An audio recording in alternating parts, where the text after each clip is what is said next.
Сол көктем ерекше еді.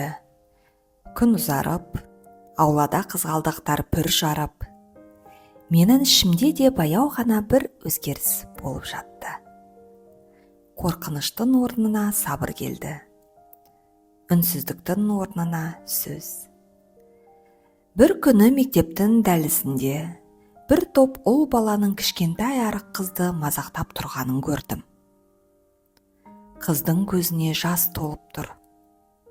Қолындағы дәптерін құшақтап алған.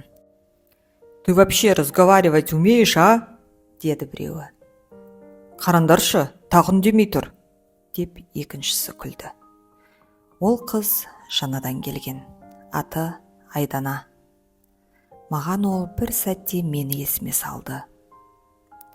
Сол баяғы тұншығып, ешкім естімейтін үнсіздік.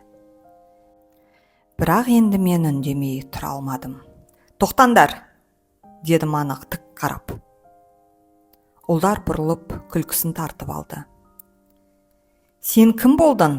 Оның қорғаушысы ма?» деді біреуі, мұрын шүйіріп. «Жоқ, мен өз дауысын енді ғана тапқан адаммын. Енді біреудің үнін өшіргендерге қарап тұра алмаймын». Олар күле бастады, бірақ мен таймадым. «Қазір мұғалімді шақырам. Қаласандар, өздерінің күшті екендеріңді оған дәлелдеп көріңдер». Ұлдар бір-біріне қарап, ақырындап тарай бастады. Бірі «Не қызықсын?» деп сыбырлады. Бірақ менің құлағыма тек қыздың тынысы ғана естілді. Айдана маған жай ғана қарады. Көзіндегі қорқыныш әлі кеткен жоқ. Бірақ бір сәуле пайда болған. «Рахмет», деді ақырын. Мен басымды изедім. Сол кеште Жанар апай шай дайындап жатқан. Мен бүгінгі болғанды айтып бердім. Мен оны құтқарған жоқпын. Тек өзімді бұрын ешкім қорғамағанын ұмыта алмадым. Кейде біз өзгеге көмектесу арқылы өзімізді де көтереміз, деді апай. Мен үнсіз отырып, «Ал мені кім емдейді?» деп сыбырладым. Апай бірден келіп мені құшағына басты.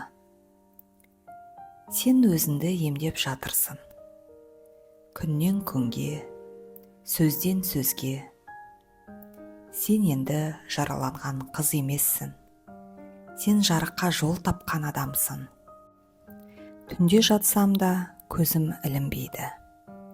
Көз алдыма қайта-қайта Айдана келе берді. Бір кезде мен секілді болған кішкентай қыз.